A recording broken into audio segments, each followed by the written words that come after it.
जत केंद्राच्या क्रीडा स्पर्धेत जत शाळा नंबर 1च्या चिमुकल्यांच्या यशाची उंच भरारी।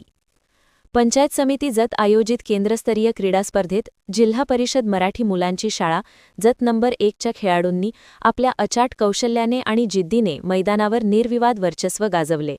आज दिनांक 23 डिसेंबर 2025 रोजी जिल्हा परिषद शाळा क्रमांक 1 व 2च्या प्रांगणात पार पडलेल्या या स्पर्धेत जत नंबर 1 शाळेच्या चिमुकल्यांनी पदकांचा पाऊस पाडत शाळेच्या शिरपेचात मानाचा तुरा रोगला आहे। धावपट्टीवर शाळा नंबर 1ची सुसाट दौड।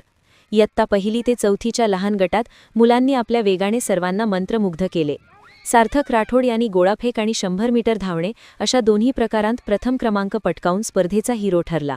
श्रवण भनमाने यांनी 50 मीटरमध्ये प्रथम तर 100 मीटरमध्ये द्वितीय क्रमांक मिळवला। यशवर्धन सरगर यांनी लांब उडीत हवेत झेप घेत प्रथम क्रमांक आपल्या नावे केला।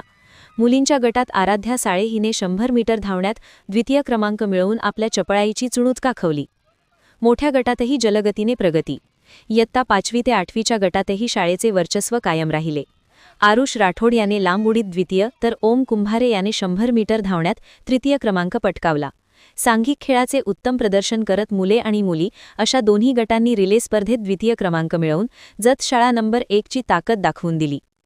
विद्यार्थ्यांच्या या नेत्रदीपक यशामागे शाळेचे वरिष्ठ मुख्याध्यापक श्री संभाजी कोडगसर यांचे कुशल नेतृत्व आणि मार्गदर्शनाचा मोलाचा वाटा आहे।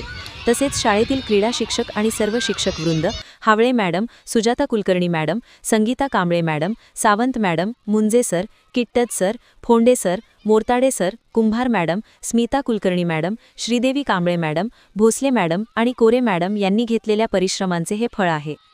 स्पर्धेप्रसंगी उपस्थित असलेले पंचायत समितीचे गटशिक्षणाधिकारी श्री फरकांडे साहेब, विस्ताराधिकारी श्री शेख साहेब व श्री गवारी साहेब यांनी विजेत्या खेळाडूंचे विशेष कौतुक केले। शालेय व्यवस्थापन समितीचे अध्यक्ष व उपाध्यक्ष यांनीही विद्यार्थ्यांचे अभिनंदन करून भविष्यातील वाटचालीस शुभेच्छा दिल्या। आजच्या या यशाने जत शहरात जिल्हा परिषद मराठी शाळा नंबर 1चे नाव अभिमानाने गुंजत असून सर्व स्तरांतून विद्यार्थ्यांवर अभिनंदनाचा वर्षाव होत आहे।